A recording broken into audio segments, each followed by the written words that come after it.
Right. Another podcast today, a bit of an important one, in my humble opinion, because it's something that being an ex-emetophobia sufferer, that I could definitely relate to. We're sort of talking about why a past event, i.e., I was on a long car journey and someone was sick on me, and that's why I created my emetophobia, might not be the actual reason behind your emetophobia. So, Rob, would love to dive into it today with you. You okay? You well? You ready to talk Very about good. it? All Very, good? very good. Thank you. I know these lights always make me look, you always look swarthy and cool, and I always look Yeah, like I'm on fire or something, but I'm sure you're going to do that in post, I'll make me sort it look out. better. I'll make you look all handsome again. But Yeah, don't all worry, good, I'm mate. there. Wonderful. Thank you. Yeah. Good. Okay, fantastic. Right. Yeah, let's have a bit of a chat about that topic. So essentially, I mean, it's a narrative that I hear a lot, and it's a narrative that I also used to go with because it makes sense, right? Yep. And that being, why do emetophobic sufferers like to believe that there was a specific trigger, right, be it 20, 30, 40 years ago, that causes the emetophobia and the extreme anxiety and discomfort that emetophobia sufferers, experience every single day? Why it's easier to believe that and why it feels so true? Could you, when you email me these things, right? Say, Rob, let's do this thing. You make it sound so simple. I Yeah, just answer this one question, and as you're asking it there, I'm thinking, crikey, this is going to take. That's quite a deep question, quite a big question. Okay, yeah, yeah, so first of all, there are various things there. Why does anybody want to believe? Anybody that's got any phobia want to believe they know the specific time or date or cause of their sure. phobia, Yeah, let's right? broaden it. Okay, Yeah, so yeah, start with that. So first of all, as we've talked about on another podcast, any phobia, and that certainly includes emetophobia, but all phobias are essentially a fear of being out of control. Okay, they're a fear of letting go of control and being overrun, consumed with one or other emotion, normally fear and anxiety and vulnerability and this kind of stuff, right? So every phobia yeah, is essentially a fear of being out of control, to the point where if they get to the strength of belief where they think, do you know what, I cannot cope in that situation, they have to avoid it, and it becomes a phobia. Up until the point where you think, I hate spiders, but I could go in the cupboard, that's not a phobia. When you get to the yeah, point where you say, Joe, I would rather die than go in that cupboard, I have to yeah, avoid it, that's when I don't believe I could cope anymore. That's the definition of a phobia. Okay, so anyone with a phobia has a fear of being out of control and panicked and full of anxiety. So therefore, it's very natural and understandable that anyone with a phobia has spent significant time trying to figure it out, trying to understand why, trying to yeah, make sense of it, trying to get more control over it. You know, if you'd been if you'd experienced being burgled late at night and it was terrifying, it'd be understandable if you spend 2 hours a day, thinking about not being burgled again, or preventing being burgled, or what you could do to cope better, this kind of stuff. So any yeah, phobia is essentially a fear of being out of control, and therefore you are very likely to spend a lot of time trying to make sense of it. Okay, and making sense of it and understanding it and making it predictable are kind of three slightly different things, because you could be told, oh, your fear of spiders would have happened in your childhood before the age of 12 because you were an emotional child, right? And that's you yeah. kind of Hmm. understanding it, but that doesn't give you any more control. You'd want to know Yeah, more than that. You'd want to be able to pinpoint the exact day your older sister or older brother put that spider down the back of your neck and you panicked, and yeah, ever since then you've had this phobia. So secondly then, once you've got your own narrative, that happened, didn't it? Because you had a smile then. That did happen. Someone yeah. did put a Yeah, no, I spider was down your just back. imagining it. I couldn't hide the smile as it creeped across my face as I was imagining it. Yeah, Okay. So then once you're age 17, 18, 19, and you've got this story, this narrative of how your phobia started, and you've told a few dozen people and you keep telling the story every day, it becomes more and more believable and more kind of fact that that's what happened. So, Yeah. when I was a normal therapist for all those years, I can't remember a single time when I had someone with a phobia sat in front of me that didn't think they knew exactly when it started. Ask anyone, Yeah. who's got a phobia, anything from driving to flying cars, anything, cancer, they will tell you, oh yeah, it all started because of this on this day and this thing. And almost always, I would say 99.9% of the time, they're wrong. That's just Yeah. them trying to feel more in control by pinpointing something. You feel better about it when you can pinpoint it. Yeah, it gives you a sense of control. So that's the first thing. That's why they might want to. Okay. In terms of what does cause it, again, every phobia is the same in that respect. The person, for some reason or another, has generated enough anxiety about a particular situation enough times and to a powerful enough extent that they've convinced themselves they just cannot tolerate that again. They wouldn't be able to cope with it and have to avoid it. Yeah. Sometimes, I'm about to say there is a triggering event. I hate the word trigger. Okay, it's the word that everyone uses. Okay, and I'm trying desperately to think of a better word. So if any of your listeners can come up with one, please do. It's such a pejorative term. Okay, because it comes from a gun, right? Obviously, trigger and gun, and it's saying basically that there's been this loaded gun the whole time, Joe. Here is this loaded gun just waiting. Here we go. Here's this loaded gun just waiting, and all it took was someone to press the trigger, and it goes bang. So it suggests that the gun was already loaded. The problem already existed. Someone just needed to press the trigger. And that's not true of any phobia at all. That's nonsense, okay? Yep. For the sake of argument, I'll use the word trigger now, because that's the word people understand. But it's not true. Okay, it's not true. Okay. So what causes any phobia is someone thinking about a situation enough in a catastrophic, powerless, helpless, frightened way to generate enough emotion that they get to the point where they just don't want to go there again. And to give you an example, there's 12 million people in the UK with a fear of flying. None of them have ever been in a plane crash.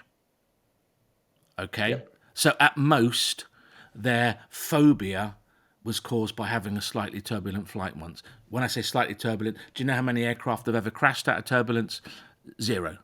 Okay? So it's not possible that someone's had a frightening enough aeroplane flight to cause a phobia. There are just as many Irish people with a fear of snakes as English people. There's no snakes in Ireland. Okay? Lots of people have got a fear of lifts. Do you know anyone has ever been locked in a lift for 3 days? So it doesn't make any sense that way, that it comes from a trigger. What does happen though is if you've got somebody where all the component parts are already in place, we've talked before that in order to create emetophobia, it requires certain ingredients or components. You need to be bright, you need to be quite obsessive or a bit of a brooder, you need to be a bit of a catastrophizer, you need to have some black and white thinking, you need to have a strong desire for control, okay? You need to have some high disgust propensity, and there are various other components. If you've already got those things, and you're already a perfectionist as well, so if you're already, a little bit, not a stress head, but the ability to get stressed quite quickly about things, it's then not going to take very much to trigger a response. Having said that, and I can't remember what the most up-to-date research says, but it certainly was, 8% of emetophobes have never ever been sick. 16% don't ever remember being sick. And the vast majority, when questioned, said that the last time they were sick, it really wasn't that bad at all. I don't know why I've still got it. So it's got Okay, nothing so to just do with being sick. if I could play devil's advocate here a little Please. bit, obviously part of what I bring to the table in these discussions that we're having, right, is being an ex-emetophobe and obviously speaking to emetophobic sufferers every day as part of my practice. I want to be able to ask the questions where, if there's emetophobic sufferers sitting on the end of this podcast listening to it on Spotify or on YouTube and, they want to put their hand up and ask a question, but obviously they can't. I want to try and ask those questions for them. So putting myself back into my shoes of when I had emetophobia is, so if it's not about the quote unquote trigger, right? What if I could be sitting here today and saying, well, Rob, but what about the time when, 10 years ago, my sister was sick on me when we were at the cinema, right? And my emetophobia after that point got significantly worse. I mean, this is a completely fictional story, right? But it's a narrative that a lot of people are going to be able to fit into their own, right? But if I could say, well, Rob, but after that incident, it did get so much worse. I was no longer able to go into big public spaces, let alone a cinema anymore, and my life spiraled out from that point onwards. Then how could it possibly not be because of that moment? How could it not be about that event? Okay. Well, that's a good question. So again, you've got to think that almost everybody is sick at some point. Okay? So Yep. everyone has experienced how unpleasant vomiting can be. Okay? Yep. And yet only 4 to 7% of the population of the world turn that into a phobia. Okay? So I would say back to you that somewhere between 93 and 96% of people could have sat in that cinema that day and had your sister do what she did, okay? And would have just gone, oh, that's yucky, go and have a wash, take the jumper off and watch the rest of the film, okay? Yes. 4 to 7% of people, as I just said a minute ago, who will already have a high disgust propensity that wouldn't just see that as a bit unpleasant, but might think, oh my God, it was the most disgusting thing in the whole wide world, okay? But also the other thinking styles and behaviours and attitudes, then after that event, might go home and be thinking about it all day and revisiting that experience all day and not sleep that night and brood about it for the next week. Okay. Whereas if it happened to the other 93 to 96%, they'd have gone home and laughed about it. Do you know what happened yesterday? This happened in the cinema and blah, blah, blah, blah, blah, and never thought about it again. Okay. Yes. That's why. Yeah. But it also goes back to, if you think about it, you're a lot young. You're a little bit younger than me. Okay. Most of my friends my age have had some kind of car crash, right? When I say car crash, some kind of ding in their car. It doesn't have to be something horrible or, someone being injured, but they've knocked into a wall or someone's knocked into them or something like that. I don't know any of my friends that have got fear of driving. Yep. Okay. And I don't remember ever being consulted or asked to be referred by any member of the public ever that had a phobia of driving. Okay? And the reason for that is, however unpleasant or scary it was, people are kind of forced to drive for their jobs and their family and everything else. So they tend to get back in the car the next day because they can't avoid it. And of course, you get back in the car the next day, it's proved to you that it was a one-off. You get over it within a few days. You might be a bit nervous the second and third time you drive afterwards, but you get over it. I do, and I have been consulted in the past by people with a fear of motorway driving, and that's probably only because motorways can still be avoided in the UK. Yes. Yep. You have to try hard enough. All right. One final statistic on that.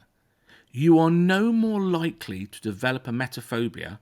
In fact, you're less likely to develop emetophobia if you go through chemotherapy for cancer. Okay? So if you went through chemotherapy, which almost always includes you being ill, a few times, each time you go through a bout of chemo, okay, you are no more likely to develop emetophobia after being ill 3 or 4 times a week for maybe several weeks, okay? In fact, Yep. it's almost likely to cure you of it if you ever had it, Yep. okay? So the trigger doesn't exist.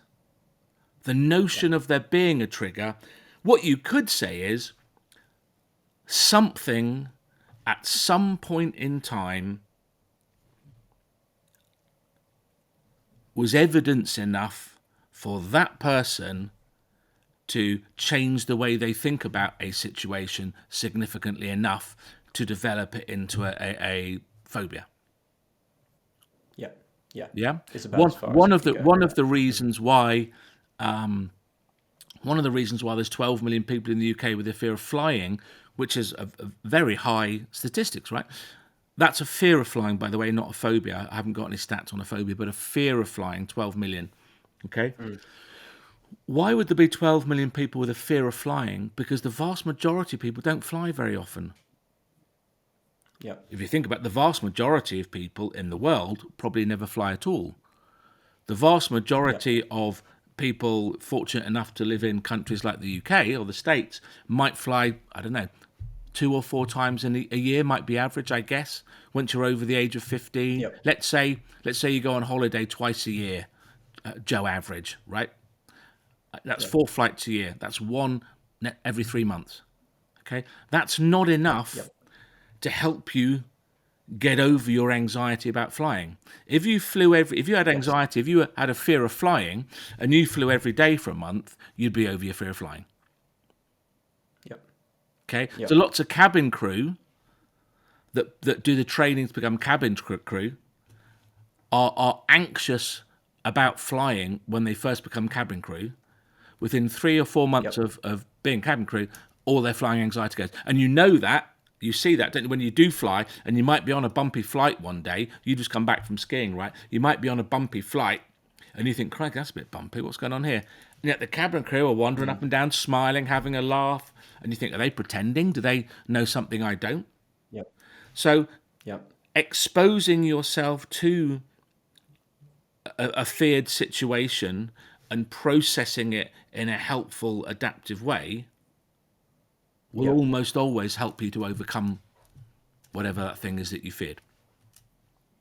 Yeah, and just I know it's on topic of what we're talking about right now, but it's slightly off topic of what the overarching topic of today's podcast is.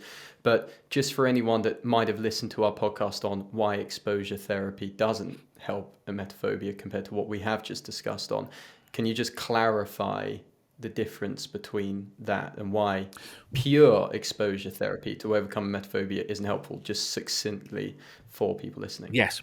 Okay. So, as I said a few minutes back, any phobia is caused by your thinking styles, your attitudes, your beliefs, how well you regulate your emotions, manage your emotions, all this sort of stuff. But essentially, it's a fear of being emotionally out of control or feeling emotionally out of control. Yep. So emetophobes particularly have lots of unhelpful thinking styles that are related to their emetophobia. And they are sufficient enough in number and sufficient enough in strength that even if they do have a bout of illness for a week, okay, it's not going to get them over their phobia because their thinking and the number of unhelpful beliefs they've got are so vast, so many and so strong that it's not enough to get them over it. Even though the week after they've been ill for a week, they will say to you, that their emetophobic friends will say, "Oh my God, how was it? How was it? Was it terrible?" And they'll go, "Do you know, it really wasn't that bad. Were you over it then?" "No, it's as bad as it ever was." Because they're allowing themselves to experience it, but they're not changing the way they think about it. And they're not changing the way they think about it because it's not as simple as driving a car on the road, going in the cupboard and picking up a spider. Spiders are just a bit scary, okay? Emetophobia, we talk about there's 26 different components driving emetophobia. There's 10 different thinking styles. There's several beliefs.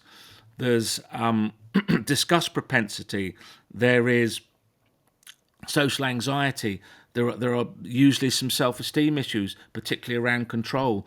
There are coping skills that are lacking. There's all kinds of stuff, lots and lots of different components driving it, which is why Yep. if you just expose yourself to it, it's not going to go. Yep. Yep. There's too much. It's too complex for such a simple attempt at resolution. Yep. Yep. Cool. Yep. Fantastic. Thank you. Yeah, that clarifies it nicely. And obviously the clarification is necessary so that people aren't coming away from these podcasts, hearing one thing, thinking another way. We want to make this as simple and as straightforward as possible so that you truly can start to, let that belief creep in a little bit that maybe you can overcome this by doing the right steps. Fantastic. Anything more to add on your part? I think we've covered that topic nicely. I could add a tiny bit, in as much as on one of the other podcasts we talked about, we created, we talk about why you should do this program first before you do anything else. And that relates back to these 26 components, okay? So some of those components I've just described, some of those others are things like learned helplessness, fear of never getting over it, okay? Well, if you've got a fear, if you feel helpless, which you're bound to if you've got emetophobia, because it's horrible, right? If you've got emetophobia and you feel helpless and you really worry that you're never going to get over it, the last thing you want to do is try several other therapies and interventions that aren't going to work. Or being slightly fairer, very, very unlikely to work, okay? Because each time you try and do something that doesn't work, your helplessness becomes stronger and you become more and more hopeless in terms of you have less and less hope you're ever going to get better. And therefore, the next therapy or intervention you try, you're going to put less effort in because you don't believe it's going to work. So you don't want to run through, as this lady that you and I were talking about just now, which this lady that I had a little session with last week, is going to be over her emetophobia in the next 3 or 4 weeks, and she's going to do a brilliant testimonial all about it. And she's been to every therapy, every type of therapist on the planet, okay?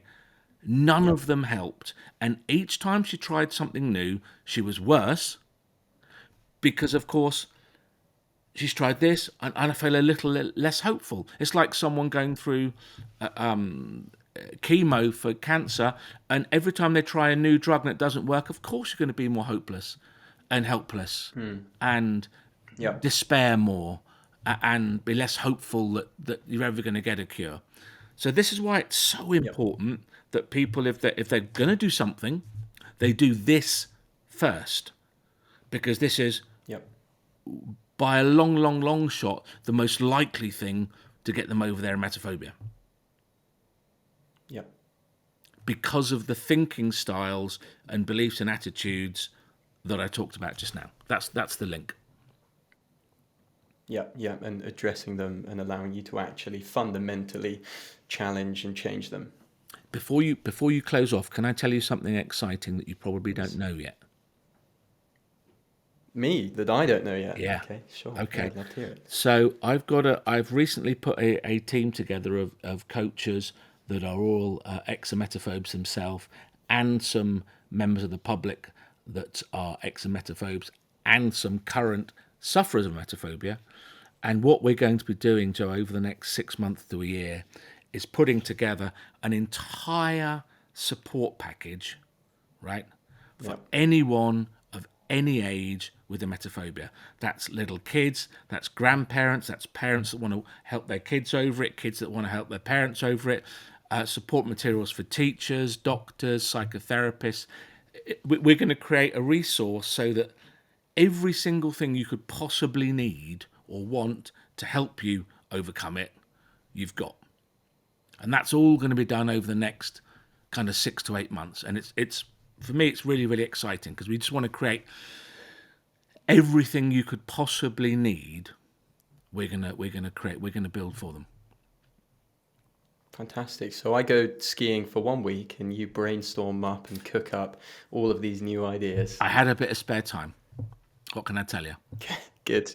Brilliant. Well, it sounds fantastic. And when I was going through the program years ago, it would have been something that I can absolutely imagine I would have benefited from hugely, and definitely something that clients that I work with today would look at and work alongside with that would be very beneficial. So the more we can put out there, the more that we can help these poor emetophobia sufferers move past it and crack on with their lives, the better. So brilliant. Good to hear.